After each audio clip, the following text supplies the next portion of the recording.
Le métier de conseiller en assurance et épargne consiste à rencontrer des professionnels indépendants, des avocats, des chirurgiens dentistes, le boulanger, un chef d'entreprise. Je fais un tour d'horizon de leur situation personnelle et professionnelle. Je regarde quelle protection sociale ils ont actuellement de par leur situation et je leur apporte des prestations complémentaires pendant l'activité professionnelle et au moment de la retraite. J'ai pas de journée type. Généralement, en fait, je rencontre des prospects, 3 à 4 par jour, qu'ils soient prospects ou clients. J'ai de la gestion administrative, préparation des projets avec les assistantes. Et je fais aussi du phoning sur des fichiers marketing pour rencontrer des nouvelles personnes. Je vous appelle pour confirmer notre rendez-vous de fin de matinée. Donc, je vous dis à tout à l'heure. Merci, au revoir. Allez, venez avec moi, je vous emmène chez un de mes clients. J'ai fait un bac sciences et technologies tertiaires.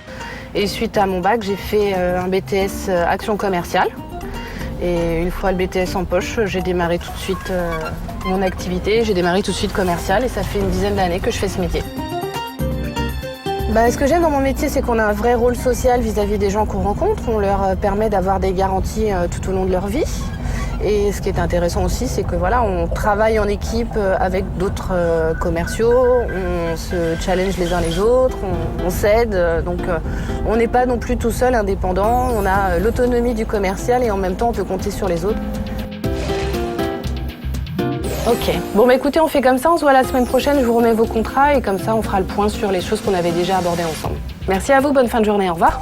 Donc, vous voyez, les compétences requises pour ce métier sont le relationnel. Il faut aimer le contact avec les gens. Il faut être également convaincu et convaincant dans ce qu'on fait. Il faut aimer son métier, aimer le challenge et aussi obtenir la confiance des gens que l'on rencontre, car ça, c'est une vraie satisfaction.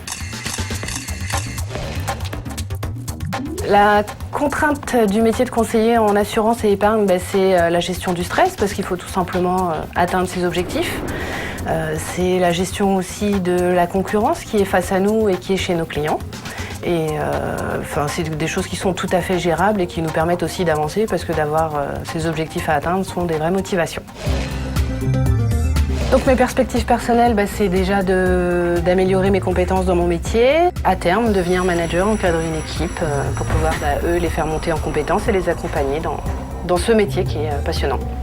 Donc les perspectives générales d'évolution pour le métier de conseiller assurance et épargne, ça peut être le tutorat, donc ça veut dire accompagner des débutants qui intègrent la société. Ça peut être devenir manager et à terme prendre des missions transversales sur d'autres secteurs de l'entreprise, notamment la gestion de fortune ou l'ingénierie patrimoniale. Et maintenant, toutes les infos pratiques. Si, comme Caroline, vous souhaitez devenir conseillère ou conseiller en assurance et épargne, vous devrez suivre des études commerciales, généralement de niveau Bac+2 à Bac+3.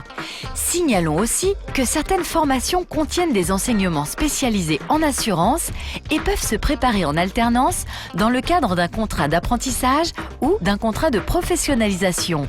Pour finir, sachez que les emplois de commerciaux sont parmi les recrutements les plus importants dans les sociétés d'assurance.